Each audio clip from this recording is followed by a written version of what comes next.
বর্তমান সরকারের বৈধতার প্রশ্নে হাইকোর্ট বিভাগ কর্তৃক প্রদত্ত রায়ের বিরুদ্ধে আপিল বিভাগে দায়েরকৃত লিপ্ট আপিলের আজকে আদেশ হল। এই আদেশটি সর্বসম্মতিক্রমে হয়েছে। এই আদেশের ফলে এটি প্রতিষ্ঠিত হলো যে বর্তমান সরকার জনগণের সার্বভৌম ক্ষমতার অভিপ্রায়ের ভিত্তিতে গঠিত সরকার, যাতে ইংরেজিতে বলে উইল অব দ্য পিপল। এবং এই সরকার যে কর্মকাণ্ড পরিচালনা করছে তা মূলত জনগণের সার্বভৌম ক্ষমতার বহিঃপ্রকাশ হিসেবেই কর্মকাণ্ড পরিচালনা করছে।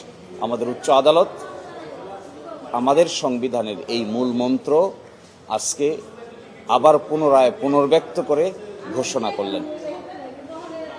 এই রায়ের ফলে বর্তমান সরকারের বিভিন্ন কর্মকাণ্ড, বিশেষ করে 3টা ম্যান্ডেট নির্বাচন, বিচার এবং সংস্কার সম্পর্কের বৈধতার ব্যাপারে আর কোনো প্রশ্ন থাকবে না। এই রায়ের ফলে বাংলাদেশের সংবিধানের যে শূন্যতার কথা অনেকেই আর্গুমেন্ট করেছেন, যে ভ্যাকুয়ামের কথা অনেকেই আর্গুমেন্ট করেছেন, এই ভ্যাকুয়ামের আর কোনো জায়গা থাকবে না। এটি সুপ্রিম কোর্টের আদেশ দ্বারা আজকে প্রমাণিত হলো। হাইকোর্ট বলেছিলেন যে এই সরকারের বৈধতার দুটি উৎস, একটি হলো লিগ্যাল ইনস্ট্রুমেন্ট, আরেকটি হলো will of the people. Appeal বিভাগ হাইকোর্ট ডিভিশনের এই ফাইন্ডিংকে পুনরায় ঘোষণা করলেন বৈধ হিসেবে এবং বললেন হাইকোর্ট ডিভিশন যে রায় দিয়েছেন এখানে ইন্টারফেয়ার করার কিছু নাই, হাইকোর্ট ডিভিশনের রায় সঠিক। তারপরে বলেছেন উইথ অবজারভেশন। অবজারভেশনটা রায় প্রকাশ পেলে পরে সুনির্দিষ্ট অবজারভেশন কি আসছে তা আমরা দেখতে পাব।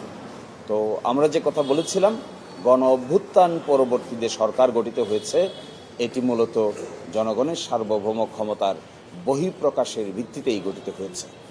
আমরা আদালতকে এটাও বলেছিলাম, আর্টিকেল বা অনুচ্ছেদ 106-এর অধীনে গৃহীত মতামত এটির কোনো প্রয়োজন ছিল না, কিন্তু এটি নেওয়াতে বড় ধরনের কোনো ব্যত্যয় হয় নাই, কিন্তু এটির প্রয়োজন ছিল না। মূল বিষয়টা হলো 106 নয়, মূল বিষয়টা হলো জনগণের সার্বভৌম ক্ষমতার উৎস। সেই উৎসটাই আবার আমাদের আপিল বিভাগ পুনরায় আজকে ঘোষণা করল।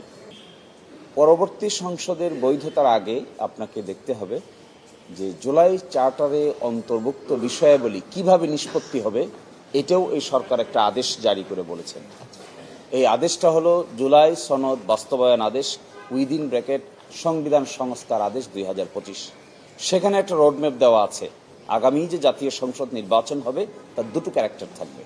একটি ক্যারেক্টার হবেন জাতীয় যে সংস্কার সভা হবে, সংবিধান সংস্কার সভা, একজন পার্লামেন্টের মেম্বার সংবিধান সংস্কার সভারও মেম্বার হবেন, আবার তিনি একজন সাধারণ পার্লামেন্ট মেম্বার হবেন।